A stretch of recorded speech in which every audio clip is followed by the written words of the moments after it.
Now at 5, a bill aimed to bring the Bears to Indiana is moving forward. Sticker shock from city sticker charges. You could be getting some money back from Chicago. Daycare workers in the northwest suburbs facing charges for allegedly attacking children.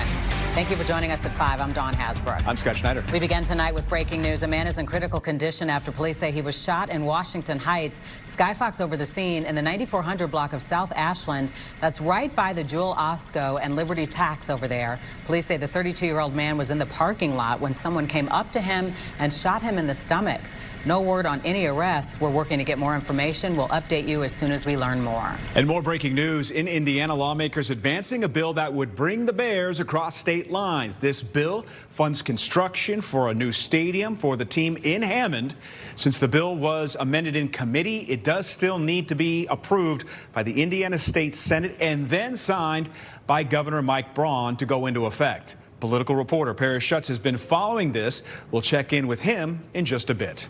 Body cam video just came in, and just so you know, some of these details are really tough to hear. Yeah, it shows Downers Grove police and the 19-year-old accused of stabbing a pregnant woman more than 70 times and setting her on fire. Leslie Moreno is live to walk us through what happened. Leslie.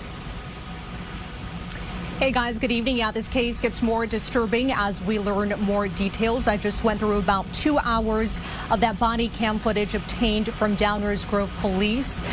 Through the entire time, the 19-year-old appears extremely calm, as if nothing happened. 19-year-old Nettis Revukas is accused of stabbing 30-year-old Eliza Morales inside her Downers Grove apartment last month and setting her and her home on fire. She was 5 months pregnant. According to court documents, the attack stemmed from a Facebook Marketplace purchase. Revukas was allegedly unhappy with the condition of the truck he bought from her and her husband, and took his anger out on her.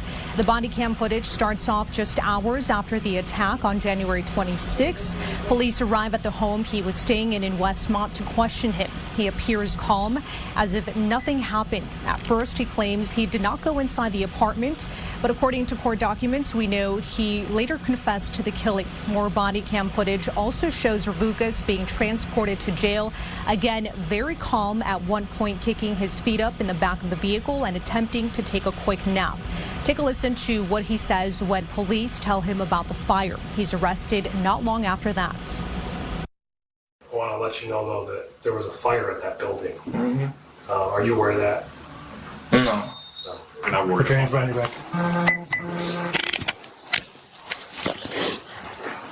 You're under arrest, okay?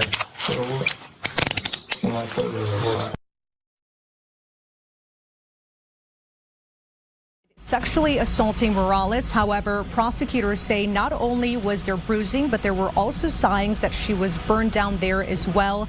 He's also accused of stabbing the family dog between the eyes, and last we checked, Revukas was injured while locked up in county jail just hours after he appeared in court for the first time.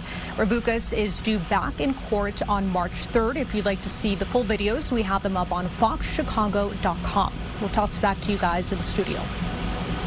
Security forces in Mexico still working to contain cartel violence after the country's military killed a top drug lord, El Mencho. Shelter-in-place advisories remain in effect for Americans in the popular tourist destination of Puerto Vallarta and surrounding areas. The White House says no Americans have been injured or killed, but many of them are still stranded as most flights remain canceled. Now, security experts say for anyone thinking of going there spring break, don't do it. It is extremely dangerous right now. It is completely way too volatile. So I advise anybody who's got children who may be going to Mexico for spring break, reconvene. Hey, take the loss because and the money. It is not worth it. It's not worth your child's life. Security experts also say that even if the violence quiets down over the next few days, it could explode at any time within the next few months. That's because the gangs throughout Mexico are going to be competing to take the place of El Mencho. ComEd crews heading out today to lend a hand to those on the East Coast. More than 100 employees on their way to assist in restoration work with its East Coast sister company in New Jersey. Now, dozens of cities across the coast, as we've reported, have already recorded more than a foot of snow. And tonight, millions are bracing for yet another round. Now, we're not getting the snow, but if you were with us yesterday, Emily warned us about the wind chill. And I took the dog for a walk today, and I was bundled up, Emily, and that wind cut right through the coat. And you weren't blown away by the temperature. I was a little blown away. Yeah, well, it's very cold, especially after all of the warm temperatures that we had, right? So if you think back to a few weeks ago, we were in the 50s and 60s. We had record warm temperatures. So then to go into, temps that are so much colder, even though it was still upper 20s, low 30s today. A little whiplash.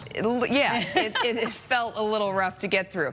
Let's take a check of our satellite and radar here. So we are tracking a storm system that's passing to our north, but the cold front is going to be dragging through here this evening. So that's bringing in a chance for rain showers, a couple flurries, but we have a fairly dry air mass in place. So a lot of this is just going to come down in the form of sprinkles and a few flurries. That's it.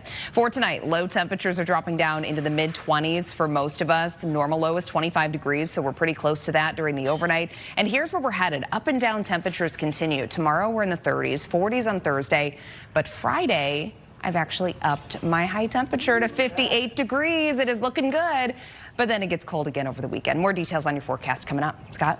All right, Emily, thank you for that. Well, 2 daycare employees in Des Plaines are facing charges tonight. They're accused of abusing children that they were supposed to care for. Details somewhat disturbing. Jessica Murillo and Isabella Thompson worked with a Mother's Touch daycare, and according to police, they physically abused 7 children in November. The children reportedly 4 and 5 years old at the time. Investigators say Murillo hit one child in the face with a notebook, dragged another child across the floor by his foot.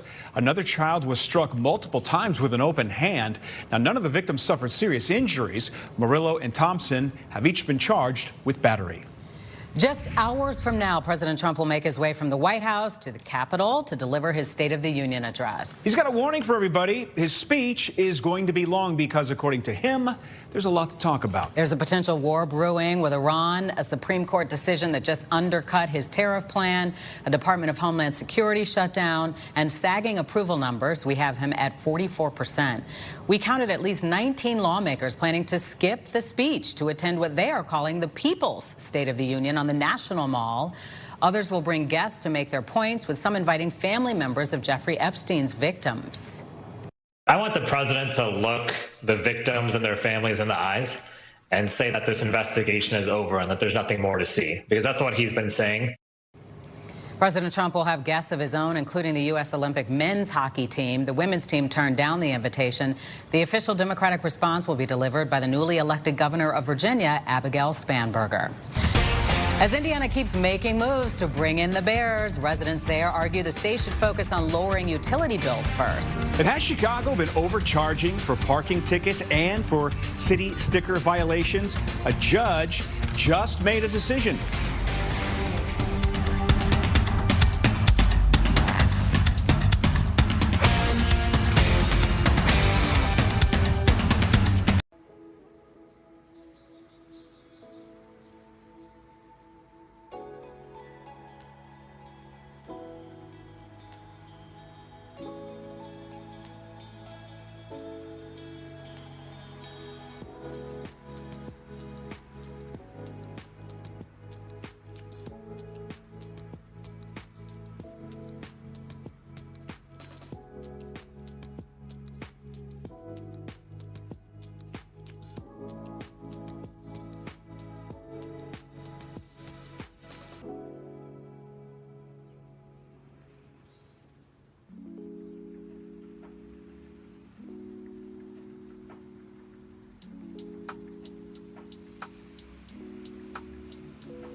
Okay, so we just talked about the State of the Union in a preview. We want to bring in political reporter Paris Schutz. All right, Paris, what do you expect from the president tonight? Anything but Epstein. He's going to say he's going to talk about all these big events that are happening, all these big issues like Iran. He'll probably praise the state of the nation's economy. You know, he's saying this is the greatest. He is famous for his for the way he describes things that might or might not comport with reality, but the greatest economy of all time. He'll probably say that. So he'll tout on his perceived accomplishments in his first year, the issue in Iran, closing the border. But, you know, I know that a lot of Democrats, especially in some Republicans, are not letting the Epstein issue go. Some of them will be bringing representatives of victims' families or victims themselves to this speech. And that will be interesting to watch. You and I talked about some of the local Dems who are going to skip tonight. We talked about whether or not that's going to carry any weight. Your thoughts about some people holding their separate State of the Union outside of the Capitol? Well, a lot of the State of the Union, I mean, it's come down to symbolism now. Who shows up, what they do when they show up, whether they clap, whether they don't clap, whether they bring guests. So Quigley, Delia Ramirez, Jan Schakowsky, those are three members of the delegation that will not be attending. I think they have more progressive bases that they're trying to sort of play to here. But then you've got others that will be attending, like Jesus Chuy Garcia, and he wants to attend because of who is coming with him. He is bringing Mara Martinez, the woman that was shot 5 times back in October by federal immigration agents. Her case, of course, was dropped. She was accused of no wrongdoing in the end, but there might be a case against that agent now, who we know has been suspended, who shot her and then bragged about it in text messages that came up. So Garcia bringing her to highlight Operation Midway Blitz and some of the things he feels have gone wrong here. And then we spoke with Congressman Bill Foster, who said he'll be bringing a woman who's going to be losing her health care coverage because of all the changes to Medicaid and some of the thresholds that are kicking people off of that. So it comes down to symbolism here. We know how the president is going to bluster. This is what he does. Right. And we know that Democrats are going to push back and talk about Epstein and talk about his perceived failures. So the question, what about those small group of Republicans like Thomas Massey that have been very critical of the president on for what he says is a cover-up of these Epstein disclosures? And there was an NPR investigation that dropped today accusing the DOJ of not releasing FBI interviews and files with an accuser of Donald Trump, someone they deem a credible accuser of Donald Trump. Why was that not released? That's the subject of that NPR investigation. And real quick, because we're running out of time, you have a debate tonight. Tell us who's coming. Yeah, so we're focused on this debate that's going to kick off in less than an hour. It's for the chance to take on Governor Pritzker in the general election. So you got Ted Dabrowski, James Mendrick, and Rick Heidner, 3 of the top candidates in the GOP gubernatorial primary here. Mr. Bailey, Darren Bailey, who might be considered a front runner in some of these polling, he opted out of this debate. He is choosing not to come tonight. We did invite him, but in lieu of a last-minute change of heart, he won't be here. So it's these 3. We've got a lot to get to. We have gotten a flood of viewer questions for this, so there's a lot of interest. There are many, many Republican primary voters right now. We talk about these Democratic races as kind of the big show, but what about the Republican primary voters? They're looking at this race very closely. The gubernatorial race is something they care about a lot, and who is the best person to take on J.B. Pritzker? We're going to get through that tonight. All right, Paris, thank you for that. Thank you. Appreciate it. Well, Chicago might just be taking a big financial hit. A judge just said the city overcharged people for city stickers and parking tickets, and now they owe millions. Tia Ewing has details on how one driver was affected. Tia. Well, you mentioned those millions. Residents could see $70 million in refunds, but it all started with one resident. He racked up fines of $1,600, all because of 4 city sticker violations. Kyle Garchar says not paying it meant he couldn't drive his car, and since he was a rideshare driver, that meant he couldn't work. Until I got set up in, I think it was like a payment plan, you know, I wasn't able to continue driving, and then I think there was additional fees and whatnot, like to enter the payment plan, and then if you defaulted, there's additional fees. So it's one of those things where it just stacks up and it just perpetuates a cycle of indebtedness to the city.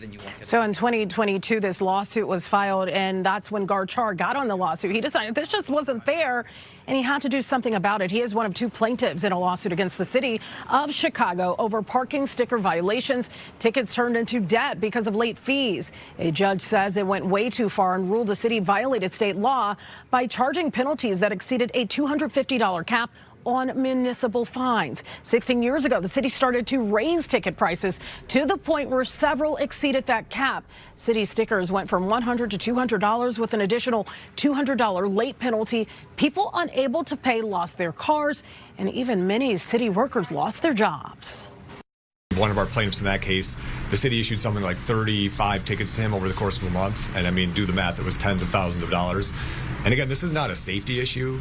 These people were speeding or running red lights or causing any safety hazard. Make no mistake, this practice has harmed the most vulnerable people in the city. End of story. And it's spanned now 3 different administrations, and not a single one of them has done anything about it. So the judge's ruling impacts more than 1 million tickets issued between 2012 and 2022, and also wiped out nearly $94 million in unpaid fines and fees that haven't been collected. The city says it is eyeing an appeal. Of course, this is a story we will watch closely. Scott and Dawn. All right, Tia, thank you for that. Okay, so from driving you around to parking, Uber is taking over Chicago-based Spot Hero. Basically, Spot Hero is going to be integrated into the Uber app. So if you want to reserve a parking space or if you want to book a ride, you will soon be able to do both via Uber. Spot Hero was founded back in 2011 right here in Chicago. Since then, it has grown to around 250 employees. All right, let's check in on our forecast. Emily is here. What a beautiful shot. But yeah, it's beautiful, cold. but it's shaking around, right? And it's windy. Yeah, it has been very gusty out there today. We've had temperatures that for a lot of us, we've been able to warm up into the 30s, but wind chill temps have been in the 20s. Ooh. And the winds, they have been gusting as high as about 35 miles per hour at times. So yes, still very windy. Temperatures right now, a lot of us are sitting in the 30s. It's 37 degrees at O'Hare, 36 in Gary, 40 in Joliet, same thing in LaSalle, so 2 of our warmer spots there. Tonight, we're dropping down into the mid-20s, very seasonable for this time of the year. A couple sprinkles or flurries going to be possible throughout the evening, but then our skies are going to become partly cloudy. In your 5-day forecast, sunny skies on Wednesday, a high of 36. We'll be at 41 on Thursday. Friday, the most beautiful day of the week, 58 degrees, lots of sunshine. And then over the weekend, we're going to cloud things back over. We'll have temperatures that are going to be in the 30s and 40s. Guys, back to you.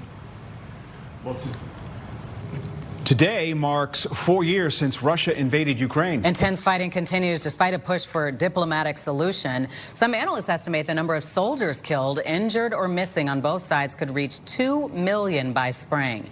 Despite negotiations involving the U.S. over the past year, peace talks remain at a stalemate and show no signs of moving forward. However, Ukraine's president remains defiant. Putin has not achieved his goals. He has not broken Ukrainians. He has not won this war.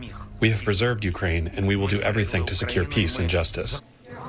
A school in Chicago's Ukrainian village showing support for the country. Students at St. Nicholas Cathedral led a prayer service.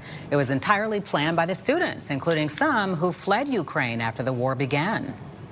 My friends in Ukraine, my family is still in Ukraine. And every time I pray for Ukraine and I thank you, my dear students, because you are my friend here in the United States. You students at St. Nicholas Cathedral School, you are my friends. About half the students at the school are Ukrainian. Across America is up next. We take you to Arizona, where after 24 days missing, Nancy Guthrie's family is offering a new substantial reward for her return. Also tonight, helping animals to calm down, where zookeepers are now using CBD as part of a veterinary regimen.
starting soon.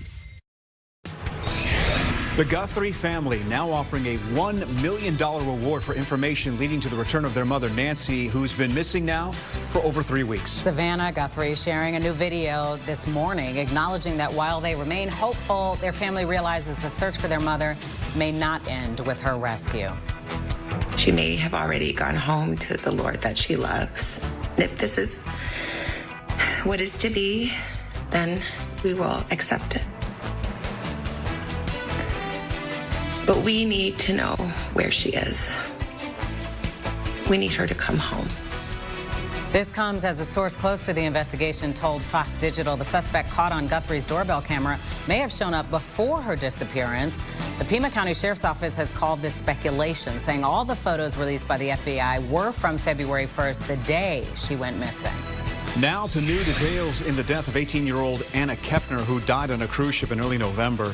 New court documents indicate her stepbrother has been charged in connection to her homicide. The allegations of charges surfaced in an emergency petition filed in family court by the stepbrother's biological father, who is seeking custody of the suspect's younger sister. According to those filings, social media reports indicate the stepbrother is now facing formal charges. However, it is important to note the FBI has not yet confirmed this. A school librarian is recovering after her elementary school students and co-workers jumped into action during a sudden medical emergency. She collapsed in the library and the students immediately got other teachers' attention. The staff called 911 and followed instructions on how to do CPR. Paramedics took over when they arrived. After spending 3 days in a coma, the librarian was discharged from the hospital a week later. I know we were really scared and we were preparing for the worst, and you made it so we could have the best. So thank you. We did our training. I'm like, oh, I hope she doesn't have to save my life. And turns out she was the one that helped save my life. The fire department says this should serve as a reminder that time is critical and CPR training can save lives. A real-life Oscar the Grouch. Let's go to Ohio. Police busted a guy who took off after he was hiding in a garbage can. We got dash cam. It shows the officer and a garbage collector rolling the can towards the truck, only to fall back after discovering, yeah, there was a guy inside. He then jumps out, flees the scene, shoes fly off during the police pursuit. Police say the guy was eventually caught, taken into custody. No injuries to report here. The man hid in the trash after allegedly fleeing a traffic stop. Police in North Carolina catch a literal hamburglar after a pig wandered into a stranger's home. The pig, identified as Penelope by her owners, just wanted a snack. They were able to get the pig to surrender with some crackers. Officers call it bacon and entering. Did you get it? It took a second, but I got it. I was just making sure you were paying attention. Penelope was taken into custody before arriving at the local Animal Control Services office. Fortunately, Penelope is off the hook and won't have to return for a court date. How about this? Alternative treatment for pet owners expanding into zoos. In New Mexico, Sooner is the first tiger in the nation to be treated with CBD. That's a compound in marijuana. The zoo says the 13-year-old really wasn't being playful, not active, because he suffers from arthritis, so they added a little CBD oil to his food. It's had astronomical results. The tiger not only more lively, he's reportedly got the munchies of late. And Arizona Zoo announces the name of their new baby pygmy hippo. She'll now be known as Jelly Bean. The public voted for that new name, and she looks like a jelly bean. And this won't be the end of the publicity for Jelly Bean. The zoo says Cadbury has offered to make this hippo the next Cadbury Bunny to help shine a light on the endangered pygmy hippo species. Like that. All right, still ahead at 5. Saving the lives of 2 people, 2 cadets with the Cary Fire Department are being honored tonight. And a nearly 200-year-old hotel in the Pullman Historic District is getting a revamp. Plus, National Consumer Protection Week starts Sunday. What federal postal inspectors want you to know.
All new tonight on Fox.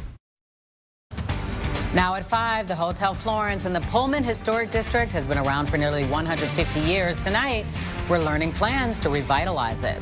City of Harvey taking a step to help restore the quality of life for its residents. First, artificial intelligence is giving fraudsters an edge, and it's draining Americans' wallets. Yeah, federal postal inspectors taking action to help protect consumers. Casey Cronin live in the South Loop with more. Casey. That's right, John and Scott. The FBI typically leads cybercrime investigations, but the United States Postal Inspection Service plays a key role too, because sometimes a scam will start online, but a fraudster will end up asking you to send money through the mail. If you're getting attacked from all different directions when it comes to scammers trying to reach you, AI is making fraud look more real than ever. 1 in 5 people fall victim to online scams. Last year, Americans lost $12 billion because of it. really seeing those romance scams, investment scams, cryptocurrency scams, impersonation scams. Those are really some of the ones that we're seeing a lot lately. With National Consumer Protection Week around the corner, Inspector Eric Shen, who leads criminal investigations for USPIS, is reminding us how to spot red flags. Part of the fraud scheme, whether you get it via text, email, other than mail is still a part of it, meaning the scammers will still utilize the mail, whether to continue that communication with you, send you things, and then also the big thing is they want you to do is send them money. The Postal Inspection Service doesn't only get involved when fraudsters impersonate them, but it is one of the scams they deal with. So beware of those suspicious texts and emails claiming that your package is delayed. Sometimes the scammer even provides a fake tracking number. The post office will never text you to tell you your package is running late and you have to pay extra money for it. And if you do get one of those texts and you are expecting a package, reach out to the post office. Go there in person or call or go to USPS.com and research on your own. Do not click on that text. Whether or not you fall for it, officials want to hear from you. Do not feel ashamed. Report it. Go to USPIS.gov/report. Report the incident. Save any kind of communication you have with the scammer. Save any kind of bank documents. Contact your bank to try and stop those payments if it hasn't already gone through. The sooner you're able to get a hold of the postal inspectors, the sooner we're able to help as far as investigations and potentially even getting some of that money back. We'll have links on how to report fraud on our website. You can also sign up for the post office's Informed Delivery service. Every day you'll get an email showing what mail and packages are coming your way, so you'll always know what to expect. Reporting live in the South Loop, Casey Cronin, Fox Chicago. Now to a company that's investing $40 million right here in Chicago. Terrence Lee is in the newsroom. They're opening up new opportunities and bringing new jobs to the city. Terrence. This is a big deal. You may not have heard of this company before, but they're a big deal too. The company is called DMG Mori. They make the precision tools factories use for car parts, medical devices, all that kind of stuff. They're building a new facility on Goose Island, 65,000 square feet for manufacturing, 25,000 for offices. It will also handle defense projects and advanced manufacturing. Check out what Governor Pritzker says this means for Illinois. DMG Mori will serve as an important example of this exciting new era for our state. For businesses looking to relocate and to grow here, the presence of manufacturing powerhouses like DMG Mori and the strength of our supply chain and what they feed into in the supply chain is really a crucial factor for attracting other businesses. And this investment is about the future in more ways than one. Construction's about to start. There's a training program with city colleges, so if you're a student there, you get first shot at the hands-on manufacturing jobs. And they're hiring 74 advanced manufacturing and research and development jobs are all up for grabs. If you're curious about pay, benefits, or how to apply, we have all that online. Scott? Good stuff, Terrence. Thank you for that. So we are about 2.5 hours away from the State of the Union address. Of course, you can see it right here on Fox Chicago. Well, the president said he plans to go long in his speech. One of the topics is about affordability. Yeah, Brett Bagansky joining us. And Brett, you found out that there are some people in Northwest Indiana that are going to be watching this very closely. That's certainly the case. And the reason for that is because the president is expected to announce some kind of deal when it comes to energy costs and data centers and how much some of the major tech companies are pledging to pay moving forward. So this report is coming from the Wall Street Journal. So the president is expected to announce what's called a new ratepayer protection pledge. So some tech companies have allegedly pledged to pay more for electricity, specifically in areas where they're building new data centers. Now, we don't know the specifics of this reported deal or how this is going to impact what you pay, but this is designed to keep your costs from surging. Now, Fox Chicago has reported extensively on the rise of data centers going up in the Chicagoland area and how you're paying more for utility bills. And one of those areas is Northwest Indiana. And of course, NIPSCO customers who have reported their bills have doubled, even tripled in the last year. We are desperately looking for help. I told President Trump that, you know, how high our bills have gotten and that we've had a 90% increase in the past 10 years and people just can't afford it anymore. I explained how people are struggling to get groceries or pay their NIPSCO bill, pay their rent, pay their NIPSCO bill. And that is something that we shouldn't have to do. This isn't the Depression era. We shouldn't be living like this. You just heard from Terry Logan from Hamlet, who said she wrote President Trump multiple times every week for the last few weeks. And she's even started a Facebook page where so many people are talking about their high NIPSCO bills. There's about 30,000 followers. So she told me that she's planning on watching the president's speech tonight, but she's now having to dip into her savings to pay her recent utility bill, which is right around $500. Wow. Well, how have the people you talked to felt about the new Bears Stadium possibility? Everything is very timely because so many times for the last weeks, even months now, they have been asking their state lawmakers for so much help because we've seen bills into the thousands. And now they are the ones who really need financial help. And while they're talking about bills at the State House that are in the near future, maybe in a few years or even tonight when we hear what President Trump has to talk about, they're saying, look, that's nice, but I need financial help now. And hearing about this deal, this reported deal with the Chicago Bears with this bill that Governor Mark Braun is going to sign. Obviously, the Bears have yet to announce where they're going to be going, but many our viewers, they almost feel like they're forgotten about. Not going to keep them warm. Yeah, that's certainly the case. Thanks very much. Well, before his untimely death, Harvey Mayor Christopher Clark launched a multi-million-dollar residential homes project that, when finished, will see 16 new affordable houses on the 15,000 block of Turlington Avenue. The homes range in size from 1,200 to 1,900 square feet and are affordably designed for working families. Newly elected interim mayor Shirley Drewensky at today's ribbon cutting.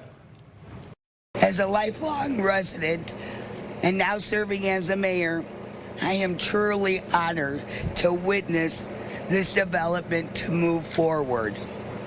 This project represents the vision, dedication, and commitment to our community. Homes will sell for between $168,000 and $248,000 and should be completed sometime early next year. An old hotel on the south side is getting new life. The Hotel Florence is at 111th and Forestville Avenue in Pullman. It's part of the larger Pullman National Historic Park. It was built in 1881 and named after George Pullman's daughter. The state took it over in 1991, and today Governor Pritzker shared the future plans for the hotel.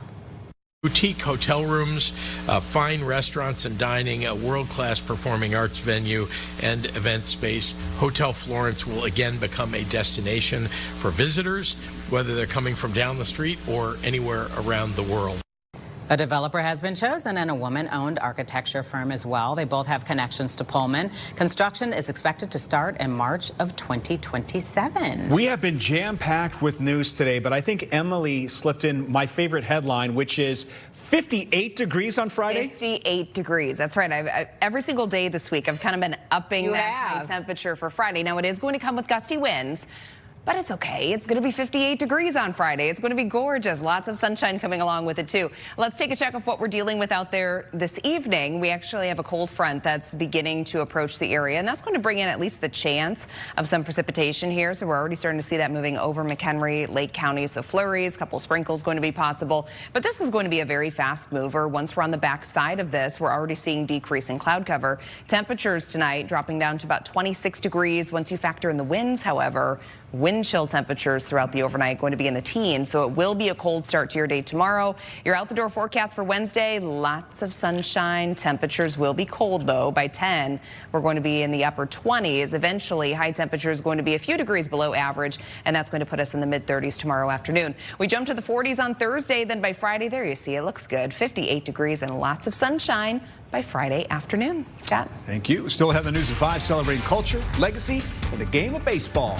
For the first time in history, 2 elite historically black colleges and universities are facing off at Wrigley Field.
Sad.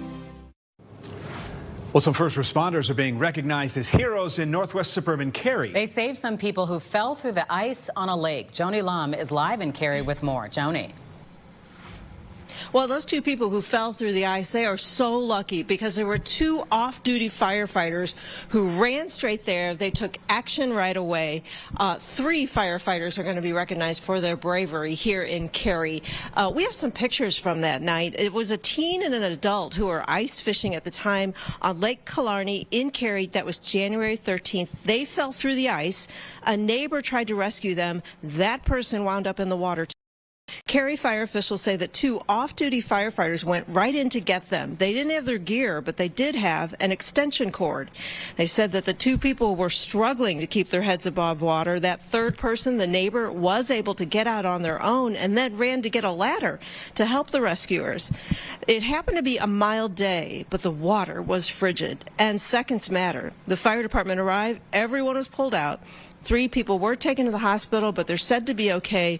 The firefighters are okay as well, and they are going to be honored here in Cary. There's a plaque here. Their names are already on it. They've got cake.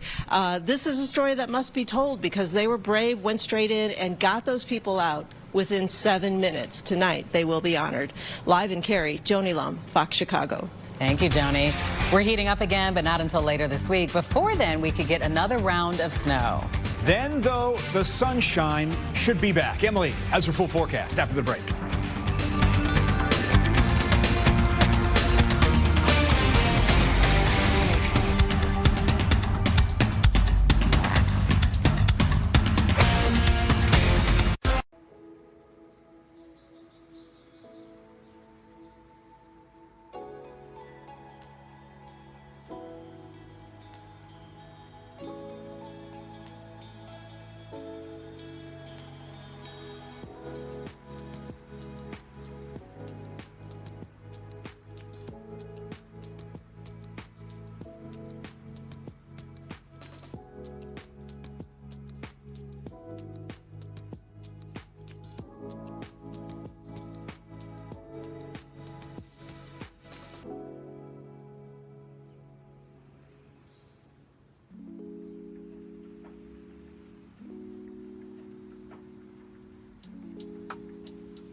Download today.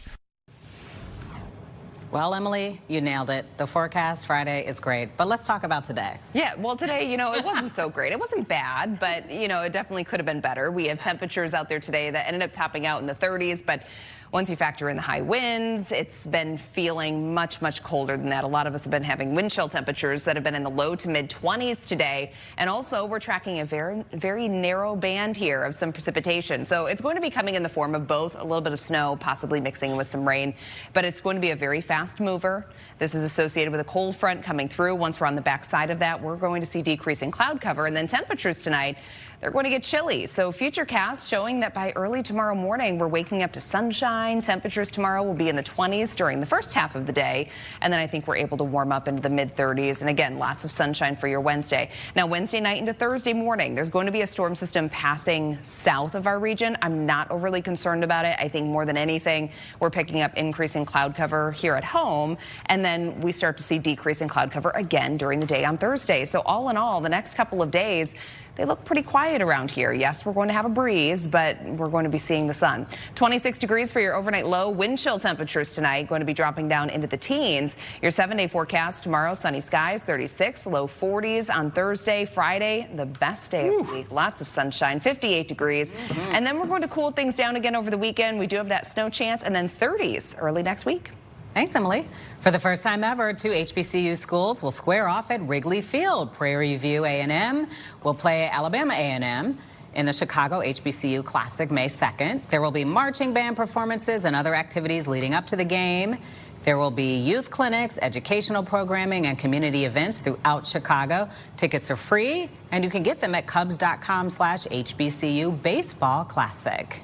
Mayor Johnson is calling the game a historic milestone, saying, quote, Wrigley Field is the only ballpark where Jackie Robinson played that still stands today, making it a powerful place to write the next chapter of black baseball history. And he added, this event honors the legacy of African Americans in the sport while inspiring young people across our city to see themselves in baseball, in higher education, and in leadership. It's a great trivia question. All right, so from the diamond to the gridiron, we are hearing from the Bears' top brass. Tina Nguyen is here with more. Yeah, guys, first time we are hearing from Bears GM Ryan Poles and head coach Ben Johnson since their end of season press conferences. Some items on the offseason to-do list includes getting under the NFL salary cap and adding a game-changing edge rusher. As for Poles, I'd imagine the question that will pop up for him often is, what will it cost? Cassie Carlson has more from Indy. It's a different experience at the Combine this year for Bears general manager Ryan Poles. For the first time since he's been Bears GM, he doesn't come down to Indianapolis with a first-year head coach or a top 10 draft pick, instead dealing with cap constraints and a late first-round pick, as the Bears will draft 25th overall. However, still plenty to talk about when it comes to the Bears, including them not receiving 2 third-round compensatory picks for Ian Cunningham, getting the Atlanta Falcons GM job, both which he and Ryan Poles believe the Bears should get. You know, they had a rule in place. You know, Ian's the general manager. He's running the team, putting the roster together, drafting, free agency, everything the traditional GM does. I try to make it very clear the energy and effort to help develop Ian is for his development, and really it was for us to be as successful as we could be as a football team, and putting the roster together. Delegated a lot to him. So that when he had the opportunity to get into the GM chair, he was further along than I was. When it comes to trade talks, Ryan Poles said they expected to get a handful of calls for backup quarterback Tyson Bagent, to which they have received a few. And when Ben Johnson was asked about his backup QB, he said he believes Bagent is a top 32 quarterback in the league. He's a phenomenal football player, first and foremost. He's a fierce competitor, which I think that's really how that whole room is wired. I think Caleb's the same way. Like these guys, they want to go out there, compete, have the ball in their hands. I've dusted off the same game plans in the preseason every year that I've been a play caller. And this is probably the first year with him at the helm that we actually had a quarterback complete over 60% of his balls. And I think he was close to 70% completion, 5 touchdowns, 1 interception. And so, I mean, that's just a credit to him. And even though the Bears are drafting later in the first round with the 25th overall pick, Ryan Poles said they will draft best player available. To hear my full one-on-one conversation with both Ben Johnson and Ryan Poles, head over to the Fox 32 Chicago YouTube page and Fox Local. In Indianapolis for the NFL Combine, Cassie Carlson, Fox Chicago Sports. Pierre, could you imagine going to Indiana to cover a Vikings and Bears game? I mean, how does the Indiana Bears sound to you? It sounds terrible. I don't even know how we've gotten to this point, to be perfectly honest with you. But anything other than the Chicago Bears would be absolutely mind-boggling to me. Is it hard to get dinner reservations on the Miracle Mile in Hammond? Just asking for a friend? Right, Dan, I imagine that it is. Plenty more on First and North tonight. We'll talk Combine, more offseason changes around the NFC North. It airs at 6 p.m. on Fox Local and at 9:30 after the news right here on Fox Chicago.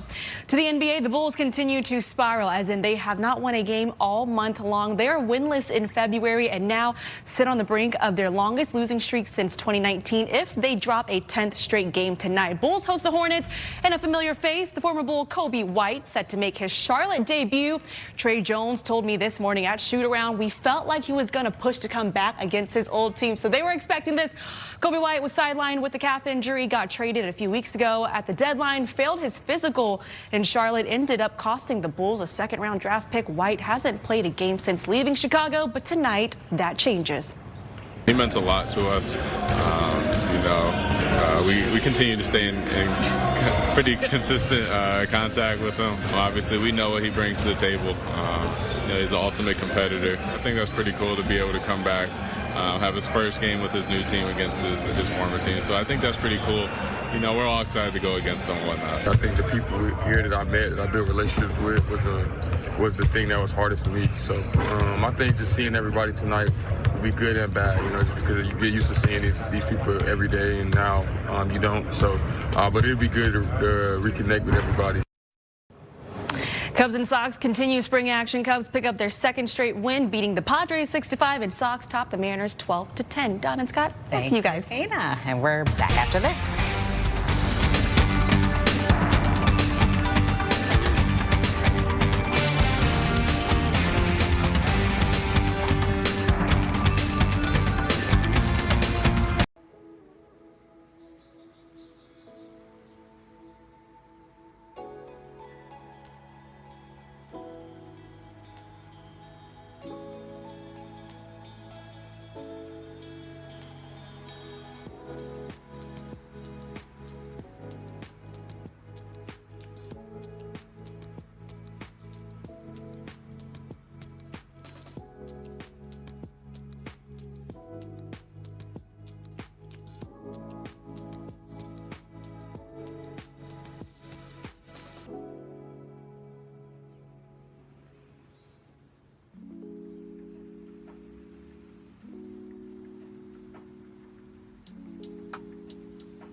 And I approve this message. We are almost out of time. Thanks for watching the news at 5. Up